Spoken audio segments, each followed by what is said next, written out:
അസ്സലാമു അലൈക്കും അബ്ദുറഹ്മാൻ മൗജൂദ്. പൊറോട്ടയും ബീഫും ഞാൻ ഉമ്മ ഇങ്ങനെ ഇരുന്നു. ഞാൻ പിന്നെ മുട്ടക്കൊന്നും വെക്കുമ്പോണ്ട് ആജറാവും ആബിദാവും എന്നിങ്ങനെ വിളിക്കുന്നു. ഇന്നലെ രാത്രി എന്നെ നേർച്ചൊക്കെ വിളിച്ചിരിക്കും. എനിക്ക് പോകാൻ പറ്റില്ല, വേറെ ആളെ എടുത്താന്നുണ്ടെങ്കിൽ.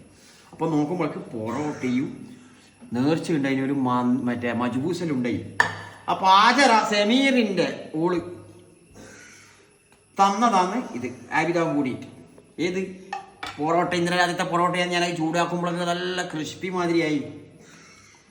അതും എടുത്തിട്ട് ഞാൻ പറഞ്ഞു, എന്നാൽ പിന്നെ ഇപ്പം ഉമ്മാക്കും വേണമെന്ന് പറഞ്ഞിട്ട് ഞാൻ പാർസൽ വാങ്ങിയിട്ട് കൊണ്ടുവന്നേ.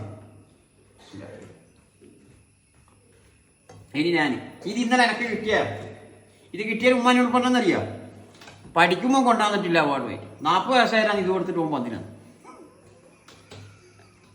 രസം കേൾക്കാൻ. ഇതാ നമ്മൾ ഇച്ചുണ്ടാക്കിയ ഒരു മജ്ബൂസ്, എൻ്റെ പൊന്നു മോനെ നല്ല മജ്ബൂസ്. അവർക്ക് പീസില്ല. ഞാൻ പറഞ്ഞു ഞാൻ തന്നെ തിന്നാ ഉച്ചക്ക് പോയി മേടിച്ചിട്ട്. പൊറോട്ട അതുണ്ടാക്കിയെന്നറിയില്ല, നല്ല ക്രിസ്പി പൊറോട്ടയും ബീഫും. പല്ലിച്ചിനാ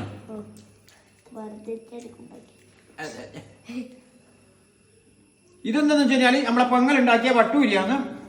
ആജറായിട്ടും വട്ടൂരി ഉണ്ടായി. ഓള് പറഞ്ഞ അത് കുറച്ച് കടക്കായി നിന്ന് ആവിയിലിട്ടാൽ അധികം പുതിയാവും, സോഫ്റ്റ് ആവും. അതുകൊണ്ട് എല്ലാവരും വട്ടൂരി എന്ന് പറഞ്ഞ സംഭവം തുറന്നിട്ടാൽ കിടക്കും. ആവി ചെമ്പിലിട്ടിട്ട് ഇതായിക്കാൻ അധികം സോഫ്റ്റ് ആവും. എൻ്റെ പെങ്ങൾ അസനത്തുണ്ടാക്കിയ വട്ടൂരി ഇങ്ങനെ ഓപ്പണാക്കി ഇങ്ങനെ നോക്കാൻ മതിയോ അങ്ങനെ.